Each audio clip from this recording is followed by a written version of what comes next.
Assalamualaikum warahmatullahi wabarakatuh. Perkenalkan, nama saya Rahmawati, kelas PHIC semester 6. Klan saya di sini dari kelompok 6 akan menjelaskan materi fikih kelas 12 jenjang madrasah aliyah atau MA. Di sini MA kelas 12 materi fikih ini ada 5 bab. Bab pertama itu khilafah, pemerintah dalam Islam. Bab kedua jihad dalam Islam. Bab ketiga sumber hukum Islam. Dan bab keempat al-khumusi syar'i. Dan yang terakhir bab kelima kaidah usuliyah. Di sini kelompok kami lebih fokus pada bab pertama, yaitu khilafah. Saya di sini akan menjelaskan pengertian khilafah. Khilafah berasal dari bahasa Arab khulafah yakhlifu khilafatan, yang artinya menggantikan. Dalam konteks sejarah Islam, khilafah adalah proses menggantikan kepemimpinan Rasulullah SAW dalam menjaga dan memelihara agama serta mengatur urusan dunia. Pada masa sekarang, istilah khilafah sama artinya dengan suksesi, yang juga berarti proses pergantian kepemimpinan. Dan sedangkan menurut istilah khilafah berarti pemerintah yang diatur berdasarkan syariat Islam. Khilafah bersifat umum, meliputi kepemimpinan yang mengurusi bidang keagamaan dan kenegaraan sebagai pengganti Rasulullah. Khilafah juga disebut dengan imamah atau imaroh. Pemegang kekuasaan khilafah disebut khalifah, pemegang kekuasaan imamah disebut imam, dan pemegang kekuasaan imaroh disebut amir. Sekian dari saya, dan akan dilanjutkan pada penyaji yang kedua. Terima kasih. Baik, assalamualaikum warahmatullahi wabarakatuh.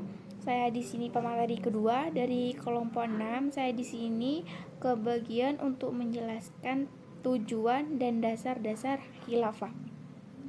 Tujuan khilafah secara umum itu mempunyai tujuan untuk memelihara agama Islam dan mengatur terselenggaranya urusan umat manusia agar tercapai kesejahteraan dunia dan akhirat sesuai dengan ajaran Allah Subhanahu wa taala. Itu secara umumnya. Dan secara spesifik tujuan khilafah itu ada 4. Yang pertama adalah meneruskan kepemimpinan agama Islam setelah Nabi Muhammad SAW wafat. Dan yang kedua adalah untuk mencapai kebahagiaan lahir dan batin dengan aparat yang bersih dan berwibawa. Dan yang ketiga adalah untuk menjaga stabilitas negara dan kehormatan agama. Dan yang keempat adalah untuk membentuk suatu masyarakat yang makmur, sejahtera, dan berkeadilan, serta mendapat ampunan dari Allah Subhanahu wa taala. Dan dasar-dasar khilafah, langsung kepada dasar-dasar khilafah. Dasar-dasar khilafah menurut Sulaiman Rasyid, apabila diperhatikan dengan seksama, dapat diketahui dengan jelas bahwa khilafah atau pemerintahan yang dijadikan oleh Khulafaur Rasyidin berdasarkan hal-hal sebagai berikut. Itu ada 4 juga. Yang pertama adalah kejujuran, keikhlasan, dan tanggung jawab. Dan yang kedua itu adalah keadilan, dan yang ketiga itu adalah tauhid atau mengesahkan Tuhan, dan yang keempat adalah kedaulatan rakyat. Sekian dari saya. Wassalamualaikum warahmatullahi wabarakatuh. Assalamualaikum warahmatullahi wabarakatuh. Nama saya Fajar Rahman. Saya pemateri ketiga. Saya akan menjelaskan tentang hukum khilafah. Hukum membentuk khilafah berdasarkan pendapat yang diikuti mayoritas umat Islam muktabar. Hukum mendirikan khilafah itu adalah fardu kifayah dengan beberapa alasan sebagai berikut. Yang pertama, ijma' sahabat. Ketika Rasulullah wafat, saat itu juga terdengar di kalangan para sahabat yang membicarakan masalah pengganti beliau. Yang kedua, demi menyempurnakan kewajiban. Khilafah harus didirikan demi menjamin kelancaran atau kesempurnaan dalam menunaikan kewajiban sebagai warga negara. Yang ketiga, memenuhi janji Allah.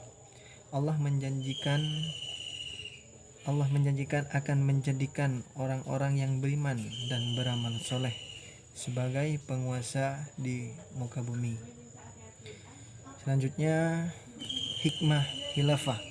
Hikmah khilafah yang ditegakkan dengan tujuan yang jelas dan dasar-dasar berpihak pada kepentingan dan kesejahteraan bersama, pada akhirnya akan membuat masyarakat hidup tenang, nyaman, dan aman di satu pihak. Khilafah berarti pengganti Nabi Muhammad SAW sebagai kepala negara dan pimpinan agama. Dalam sejarah kita mengenal para pengganti kepemimpinan Rasulullah.